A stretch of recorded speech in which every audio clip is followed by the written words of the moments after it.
aboard the Knitty Stew podcast. My name is Leanne. I am the Knitty Stew.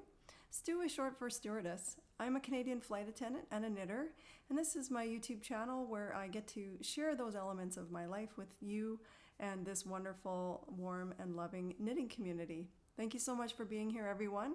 This is episode 40. You will notice I am not in a hotel room today. I'm coming at you from my base here in Calgary, Alberta, Canada, specifically my living room.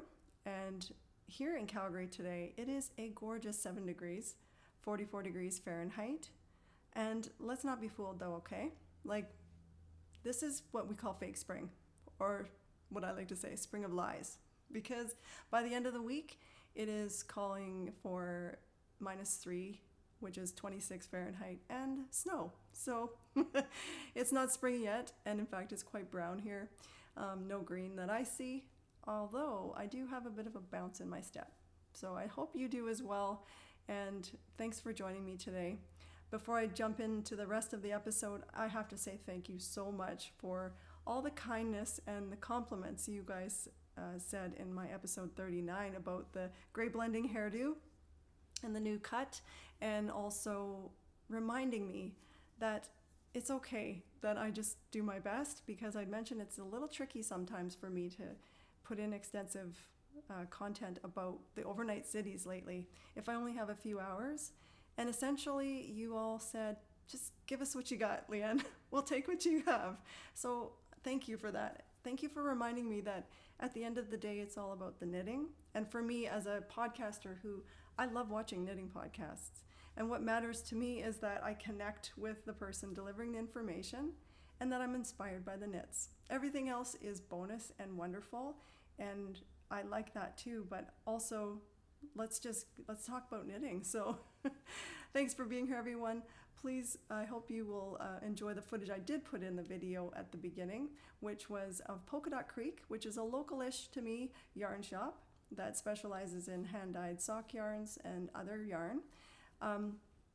I was at the location west of the city in a place called Cochrane, and then there's another location in Airdrie. That's their original flagship store. And now, I think the next couple of weeks in April, it's currently the last week or so of March 2025.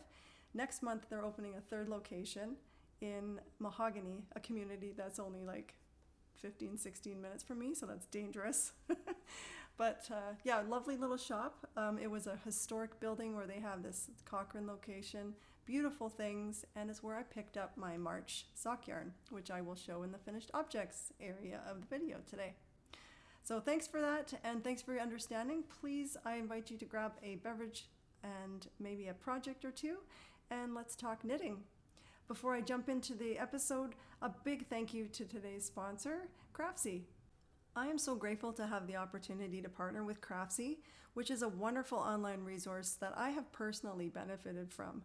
And I don't take it lightly when I recommend stuff to this community, because I feel we've established trust, but I can certainly get behind the quality of instruction and the vast array of classes that Craftsy offers.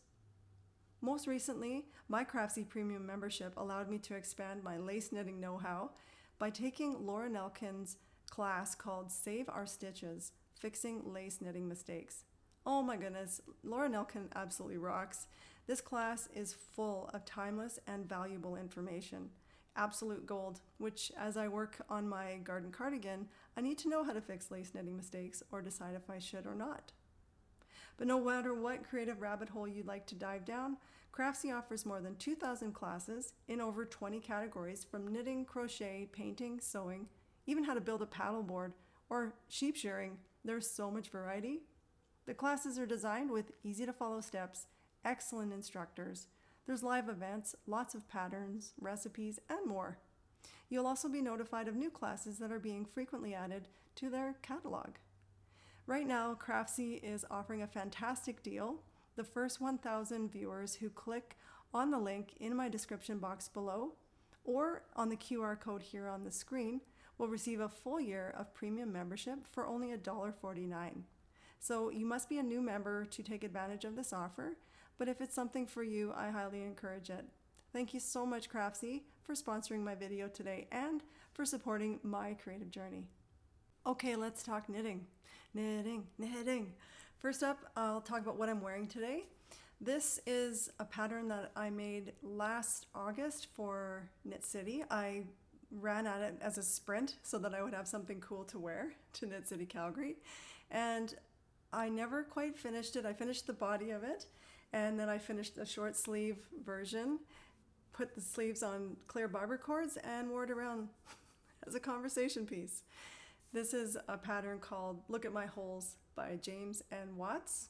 I will back up so you can have a look. Woo. So you can look at my holes. I made medium, size medium, version 2 of the pattern. I didn't know there was actually a size or a version 1, but I just bought the most recent one. I knit it with BC Garn Bio Balance in the natural colorway or something along those lines. It is so, I use very little. I only used 1.9 skeins of it. BC Garn Bio Balance is like a 55% wool and 45% cotton. So a great fingering weight summer yarn, I think. And the pattern calls for, I think US 10, which is a 6mm. I used, I think for my main needle, US 9, which is a 5.5mm needle. I'll have all that information. Please just link to my Ravelry page if you want to know more about it and what I did and how I did the arms. Eventually I got the full length arms, which is what I had wanted, but I just couldn't do it in such a sprint. It is all over lace. James and Watts has links to tutorial on how to do the large holes. And oh my, this is full of mistakes, all kinds of it. But that's okay. I mean, it makes me smile. I don't know, it actually gives me vibes of a junior high school photo. I had a favorite shirt that was mesh. I'm gonna have to go dig it out. I gotta find the picture and I'll put it here for you all to have a laugh because it is far from perfect, but is perfect from afar. And isn't that what it's all about? I recently watched Woozy by Celine, and in her podcast she talks about when she walks into a room with her spring knits, she wants to make people smile. And this definitely makes me smile, and I'm glad I made it. So that's my first knitting item to talk about. Let's get into actual recent finished objects. My first finished object, I finished off the pair of socks I was working for February. These are my Nautical Sunset socks. Entering into Socksy Socks Along by Socksy Nana Alice 2025. I'll put all the knit alongs that I'm doing on the screen here. I can also double dip and put these into Knits and Pieces podcast, which is Kelly and Noel, I believe. They're also running a sock knit along for this year, and I'm all about the knits and the socks.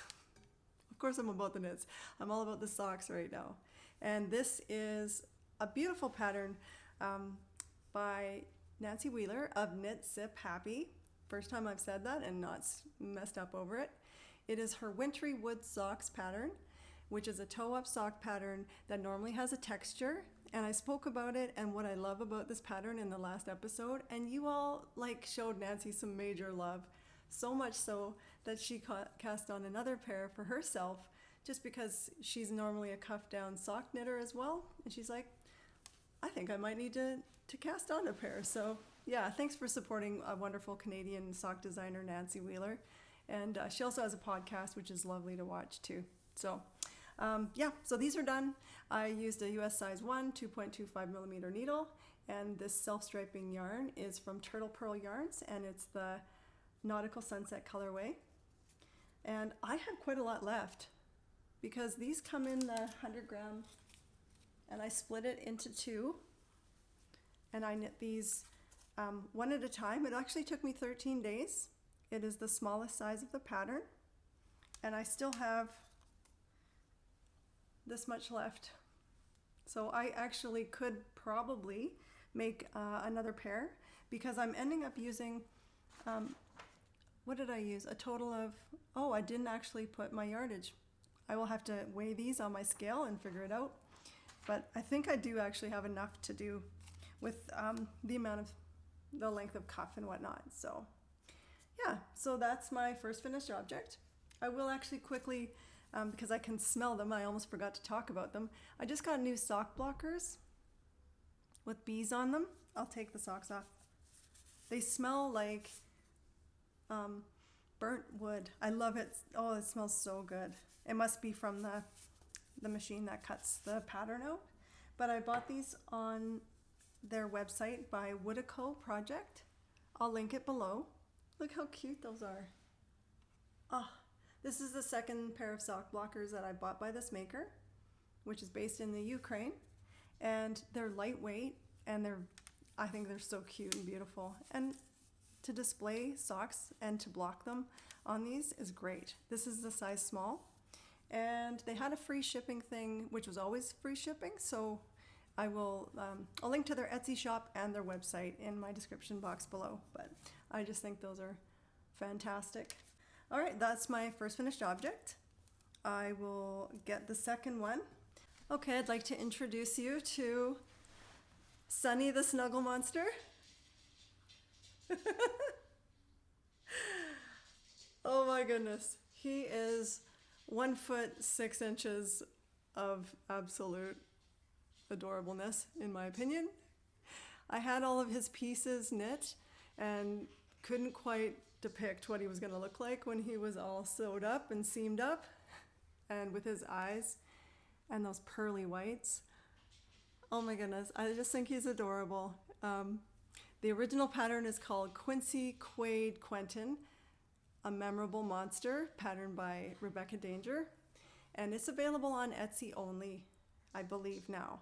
And I started making toys because my nieces are having babies, and so I get to be a great auntie and make hopefully stuffed toys that they love.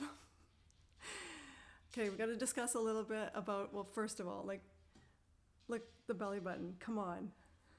How cute is that? Do you just want to boop him? So cute. I used Concept by Katia sock rainbow. Let me just look this up. Sorry guys, I finished it in March, a few weeks ago here. All right, I used Concept by Katia symmetric socks and more rainbow, which is a gradient yarn for socks, but the socks didn't want to be, and so I ripped out the socks and started creating Sunny the Snuggle Monster. It is, you start at the bottom here, you leave it open, and I used magic loop with a US 1.5 all the way to the top, and it shows a 3 needle bind off. It's a bit of an older pattern, so instead I just did Kitchener, and then after I knit all the limbs separately using double pointed needles, and she suggests only stuffing the bottoms, so the hands and the feet part, which took a bit. There's a bit of shaping there. Sorry, you can probably hear the cats eating out of their bowl. The kitty stew. All right, and then I just attached all the limbs. I put on some safety eyes. I believe those are 10.5 millimeter, and then I glued on a felt smile here with some glue and some knit glue that I got from Michael's craft store. So I'm not sure which great niece or nephew this will go to yet. One of them has been born. We welcomed Amy Aurora into the family on March the 9th. So I haven't talked to my niece about whether she'd like a monster like this, or is that just too weird? He's like perfect snuggle size, but anyways, that's finished object number 2. I'll show you my third and final finished object, which is another pair of socks. I'm still on the sock train, and these are my March socks. Again, I used Nancy Wheeler's Wintery wood socks without the texture pattern. It's just toe up, and I'm loving the toe up life. This yarn I got from Polka Dot Creek. That's what I was doing out in Cochrane at their store, and this was feeling Marchy, right? Like a little bit St. Patrick's, I was feeling it. The colorway, it's a sock set, and it's actually called Frosty Forest with black coffee. So it comes with a mini skein. Isn't that a great brown? It's a little bit darker in real life, but not much. It's so great. 75-25. They're 50 grams, so 230 yards, plus a 20 gram mini skein. fingering weight four-ply. And again, I did the toe-up version of Nancy's sock, and I learned something about myself. Sometimes I'm a perfectionist, and sometimes I have to let it go. I'll figure it out eventually, but what I did was, when I got to the short row area, I was doing a slip knit technique that I learned from Patty Lyons, where you go in the front, in the back, and you don't slip it off the needle, you just pull it through the middle. I'll try and link that. I love that below because it changed my opinions of slip knit. It makes them nice and tidy. But I somehow dropped it a little bit. I dropped a slip knit. And then I was like, you know what, it's fine. I'll just catch it. I wasn't fine. I actually had to rip back, and I had already done the slip stitch heel. And I was just like, there's a hole there. What? I could have just used I have yarn left. I could have used it to fix it, but all I could see when I looked at it was the hole. And in this case, you want to look at my holes. No holes in the gusset, right? Nobody wants that. So I went back, fixed it, and I was going for perfection at that point for some reason. Here's my other blockers by Whitico. This set was a medium, and I got these a long time ago at a local yarn shop called Stash Lounge here in Calgary.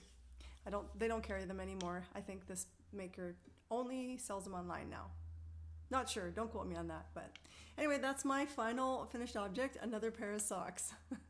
Now we'll get into the whips.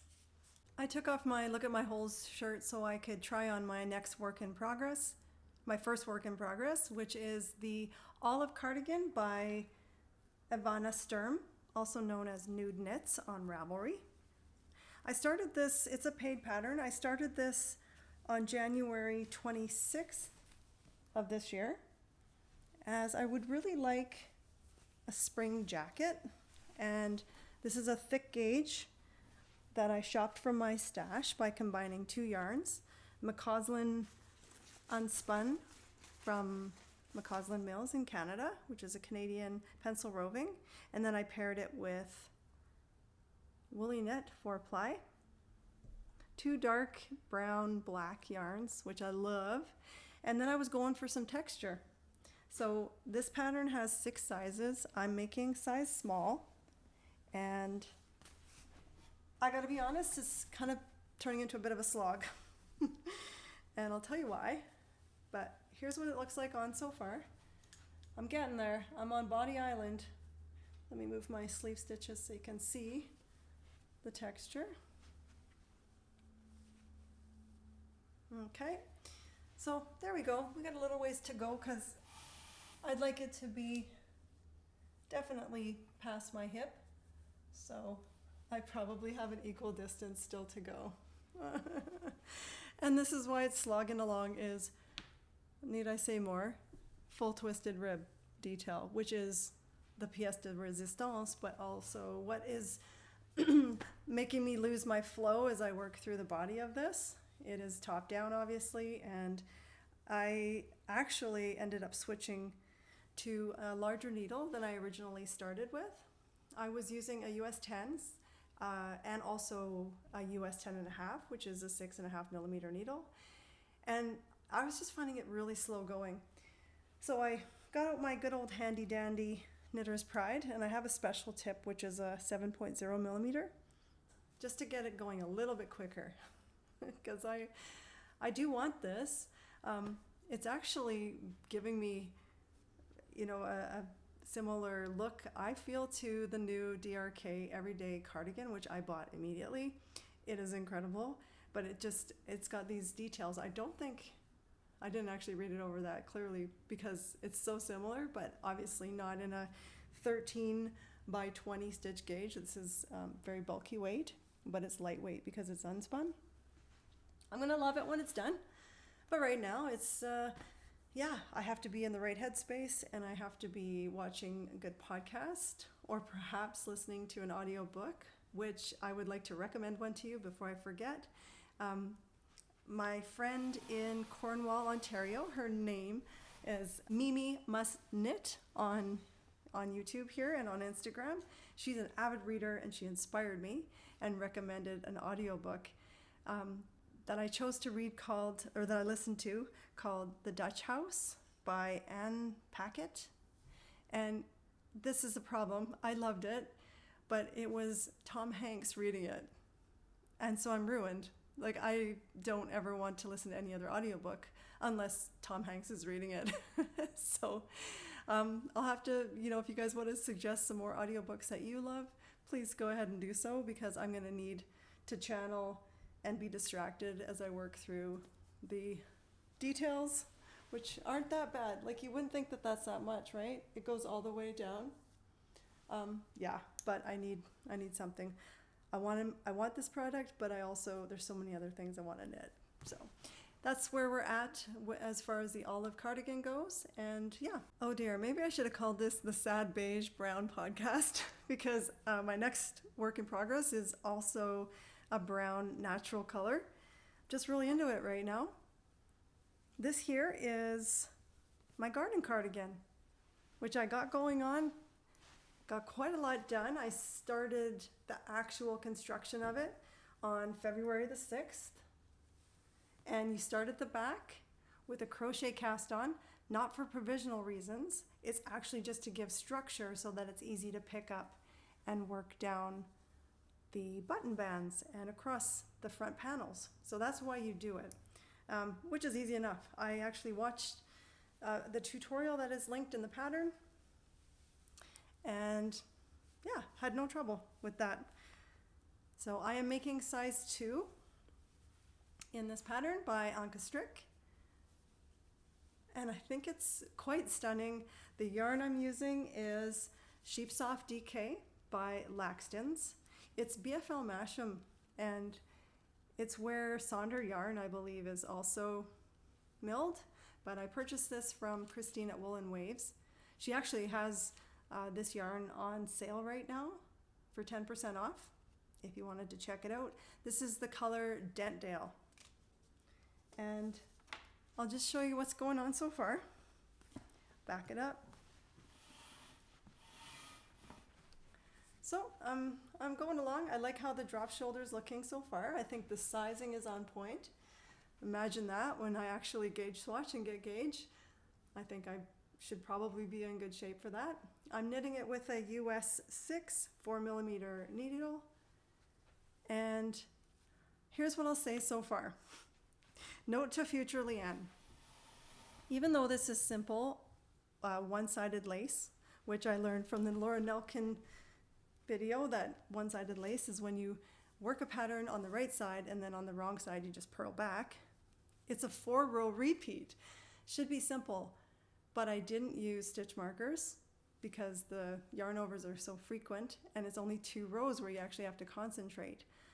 But I was hanging out with my daughter. She lives in Cochrane, and she's a big fan of the chef Gordon Ramsay show, MasterChef, and we watched a past season 12, and I was so invested in this show. Like, she's been watching it for years. She got me hooked on it, and I was watching it and trying to do even simple lace. I got too excited. It was the season finale. So there are mistakes. I think there's definitely one, and I love that I can't find it while I'm trying to show you, because maybe that indicates to me I shouldn't worry about it. I know there's a yarn over missing somewhere. But there's like a saying about if somebody doesn't see it when they ride by you on a galloping horse. And Laura Nelkin also talks about that. Is, nothing's perfect in life except for Buddha, I think is what she says. And I'm like, yeah, if I can let it go and not notice it and not point it out to people. Are you like this? I don't know. But I'm actually quite enjoying this knit, so I will get back at it. The one thing I will say as well, I already said one thing, but I'm going to say another thing. I really wish that there was a chart. There's no chart for this simple repeat. So I might get onto Stitch Fiddle and make my own, just so I can check it off. I am learning and getting better at reading my lace, which is quite simple. It's yarn overs and knit 2 togethers, but if you do the knit 2 tog when you're supposed to do the yarn over, or your stitch count's not necessarily going to get messed up, but the little beautiful pattern will get disrupted. So anyway, that's the progress of my garden cardigan so far, and I hope to have that done by early summer. We'll see. My third work in progress is so close to being a finished object. I just have to do some final details. This is Little Bear, or Not So Little Bear, as I'm calling it, by Melody Hoffman. This pattern is supposed to be made with sport weight yarn and a US 5 3.75 millimeter needle. However, I wanted to use some acrylic yarn that I found to be very soft, with the exception of the muzzle, which I actually used the recommended pattern yarn, which is Retrosaria Vovo. And I'm also using a US 7, which is a 4.5 millimeter needle, I believe, yeah. And so it's turning out a lot bigger, but it's still quite cute, if you can envision, once it has the eyes and the embroidered mouth stitched on it. And I just have to stuff it. Even though it's acrylic, I still did block it, and I will Kitchener the top and put the eyes and whatnot on for next episode. I did not do what the pattern does, and that is intarsia in the round. I couldn't be bothered. And because it is such a simple, small area here, which actually used 97 yards of this natural color of the Retrosaria Vovo.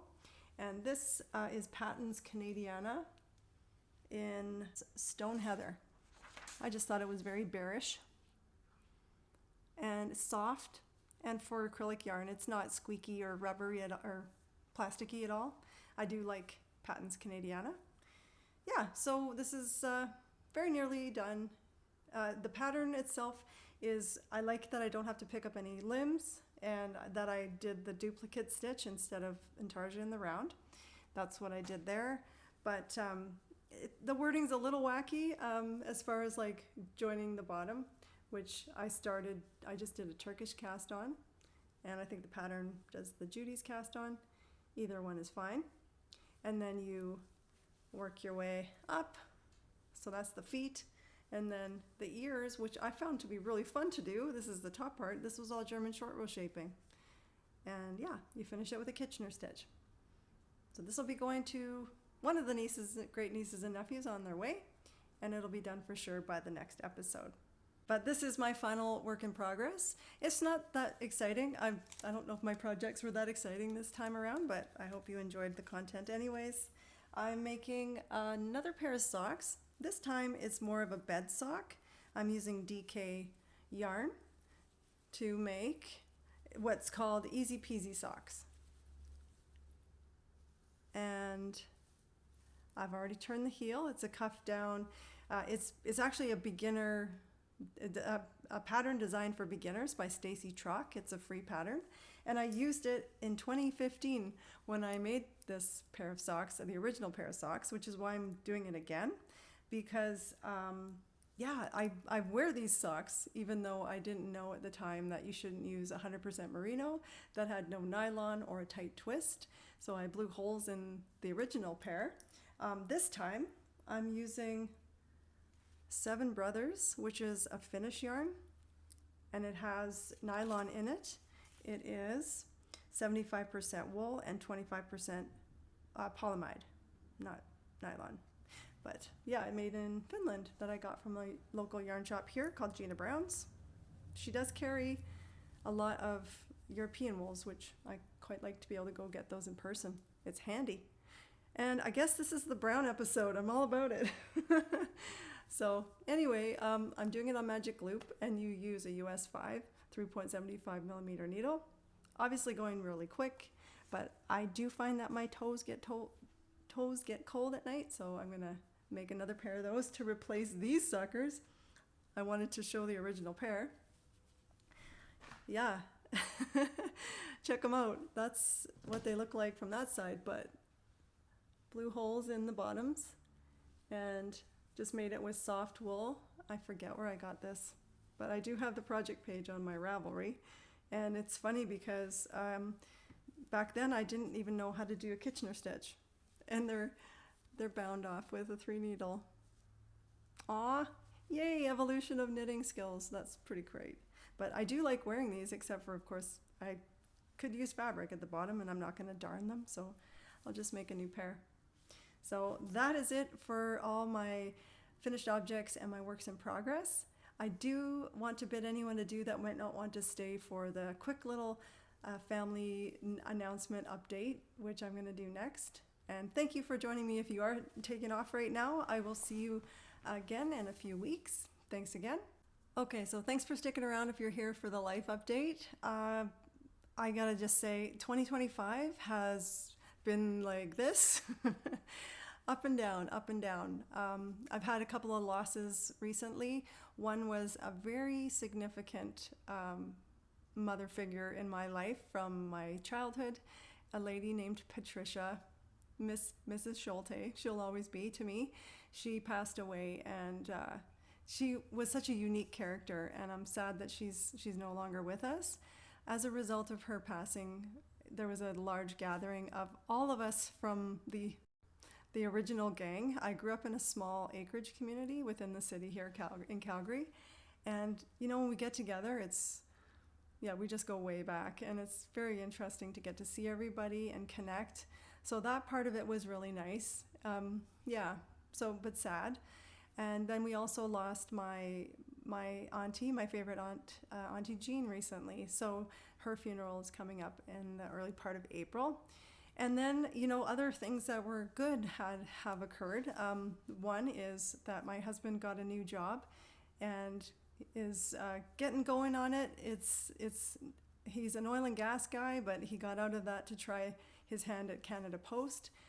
That did not work out so well, so he's just jumped back into an oil field adjacent job. And his first day, he was very excited and went out to start his truck and slipped on a patch of ice. And he hit the ground, the cement, hard. He knocked his head and he landed on his wrist. And all I could hear when he came back in was, my husband broke his wrist and was quite concussed, but he was like, no, it's my first day of work. I gotta go.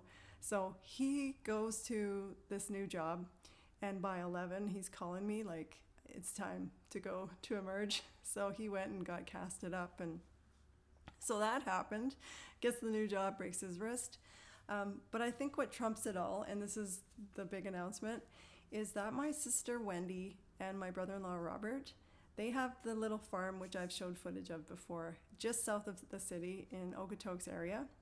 And through a really incredible serendipitous chain of events, they have purchased a weaving studio in a place called Crawford Bay.